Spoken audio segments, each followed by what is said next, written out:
Februari 1954 alizaliwa mtoto mmoja mzuri sana anaitwa Jean-Claude Romand, jina fulani vile Kifaransa. Alikuwa ni mtoto mzuri mno, hajawahi kusumbua wazazi, walimu, alikuwa na akili sana darasani. Baada ya kumaliza sekondari alifanikiwa kwenda kwenye medical school na familia yake ilifurahi sana, tunaenda kupata daktari wa kwanza kwenye familia yetu. Lakini alipofika mwaka wa pili Jean-Claude alifeli somo moja ambalo ilibidi tu afanye hesabu, ajiandikishe afanye hesabu. Kila mwanafunzi anafeli sometimes, lakini Jean-Claude alikuwa hajazoea, hajawahi kufeli, hajawahi kuwa disappoint wazazi.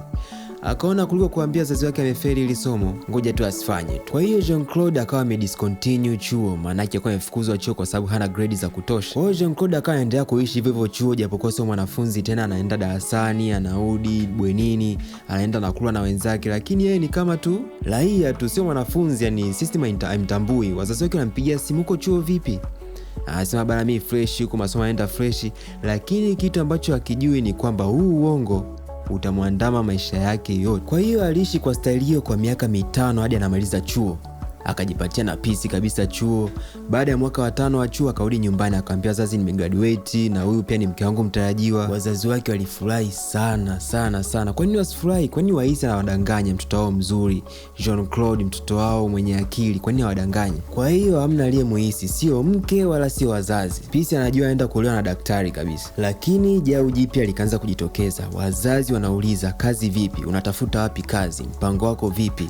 Unaeleaje familia? Tafuta kazi, una vyeti, tafuta kazi. Kwa hiyo Jean-Claude ikabidi awadanganye tena wazazi.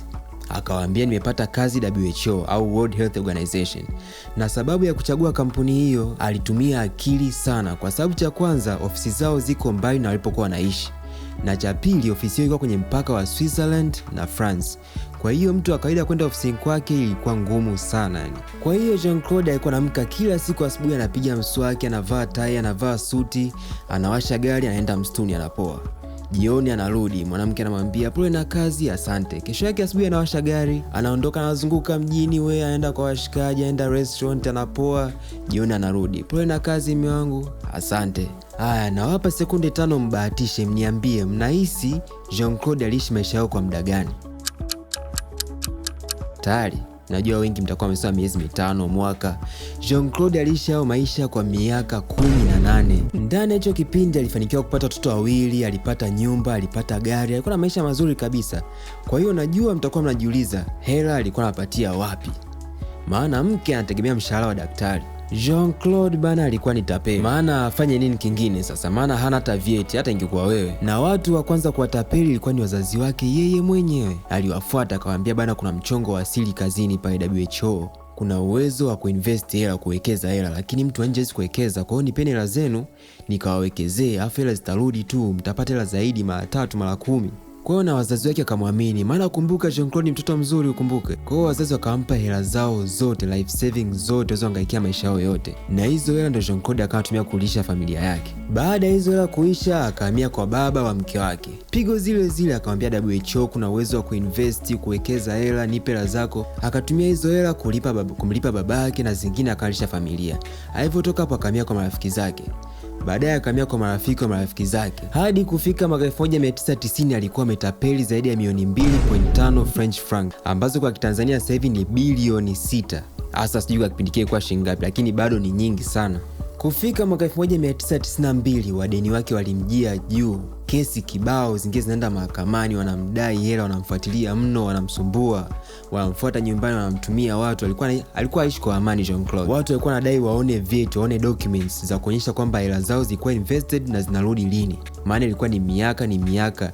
Jean-Claude anawazungusha tu, yani anawaambia hela zinakuja subirini. Na kila mtu karibu yake aliichoka hiyo tabia, sio mke wake, sio babake, sio baba mkwe, kila mtu alimchoka. Kwa hiyo ndugu zake pamoja na wazazi wakaamua bana, tuweke kikao, tumete Jean-Claude hapa aje na document za investment ili tuweke mambo sawa, mambo yaishe. Jean-Claude akajua hapa kabisa, hapa nimebanwa, hapa sitoboi, maana kila kitu kitafichuka hapa, kwamba sikuenda chuo, kwamba sina kazi, kwamba nimewatapeli, mambo kibao. Kwa hiyo kuliko kupata hiyo aibu, akaamua kuua mtu yoyote ambaye anaweza kuvujisha hiyo siri, ambao hao watu ni mke wake pamoja na wazazi wake. Kwa hiyo kesho yake Jean-Claude akafunga safari na kwenda kuwasalimia wazazi wake. Akapata chakula kabisa, wakapiga stori za siku nyingi fresh vipi. Walivyomaliza tu, Jean Claude akaenda akatafuta lungu akampiga babake ya kichwa. Mzee akakata roho hapo, kisha akamfuata mamake naye akamfanyia hivyo.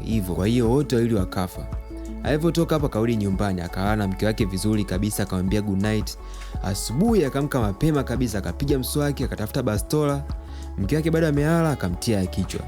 Akaenda chumbani kwa watoto wake, bado amelala pia, akawacheza mgongo wote wawili na wakafa hapo. Baada hapo akaona basi siwe kesi, ngoja na mimi nijiue pia. Kwa hiyo akachukua petroli akaimwagia nyumba nzima na akaiwasha moto, afu kisha akachukua vidonge vya kutosha akavipiga vyote ili overdose. Majirani waliona moshi inatoka kwenye nyumba, kwa hiyo akapigia simu fire wakaja mapema sana, wakamuokoa Jean Claude na wengine wakaokoa, lakini walikuwa washakufa. Kwa juu polisi walizani labda Jean Claude alirudi nyumbani akakuta familia yake imeuliwa, ndipo naye akataka kujiua. Kwa hiyo akapigia simu wazazi wake hawapatikani, kwenda nyumbani kwa wazazi kukuta nao wazazi wamekufa.